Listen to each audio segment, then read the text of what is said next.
So you have two lovely boys as well. Very, very two lovely boys. Do they miss mommy? They do. They do. You know, I've been traveling with my husband a couple of times, and then sometimes if you travel and then you leave them in the house, they do miss us. But that's another question I was going to ask you about, because you always travel with your husband Ike, who is actually here in the studio, but he's off camera. You know, and Ike is basically, he's your manager, and he does some backing vocals for you as well. True. So what's it like? So in this sense, you then have a private relationship, which is yourself and your husband as a couple in your family life, and then your business life still crosses over. How do you manage to actually balance those two? How do you I would say that I'm a lucky girl. I'm being blessed with a very responsible and a loving husband who understands my ministry. And then he was a musician as well. So he tried as much as possible to push me in any way that he can.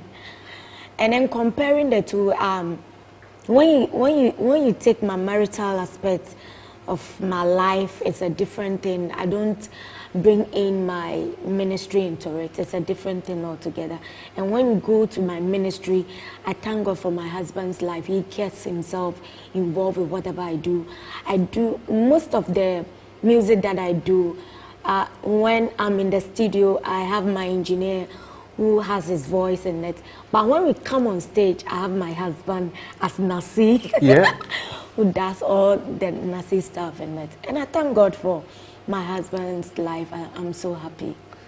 So, looking at Ohemaa Mercy, if I was to ask Ohemaa Mercy to tell me what you think the Lord has done for you, Ohemaa Mercy, as a musician, that has blown your mind, because I've heard you know, some testimonies during your ministration. What would you like to say, you know, had it not been for God, this wouldn't have happened in my life?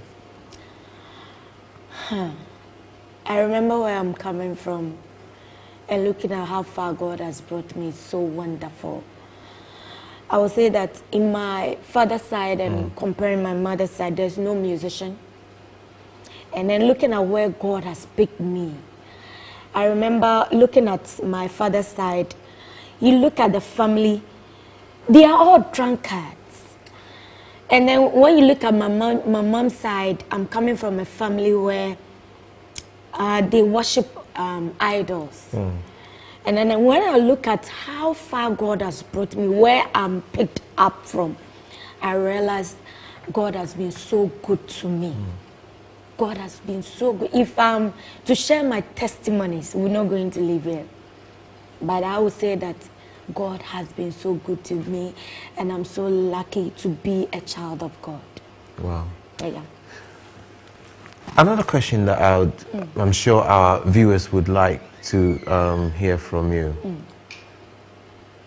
What does the type of music that you do, and your music is mainly high life based, but I've just been listening to some stuff, obviously privileged enough to listen to some stuff that is coming up, and you've got all kinds of music in there. You've got reggae, you've got some ballads and stuff like that. Have we seen everything that Ohemaa Mercy has to show the world yet? Wow. Ohemaa Mercy, I try as much as possible to come out with songs, rhythms that will cut across to all the countries. I try as much as possible to blend it. I don't have one rhythm.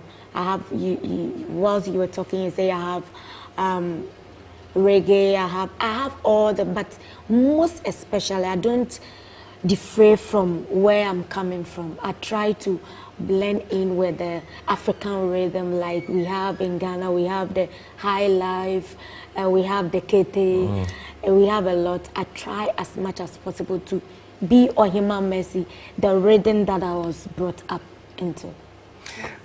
For those of you who are just watching Ultimate Praise Talk, we're in conversation today with Ohemaa Mercy. Now, if you're watching this, you've probably seen on the screen that it says Queen of Ghana Gospel Music. Now, this is not a name which is meant to, it's not something that's been written as something prideful. Let me put it that way.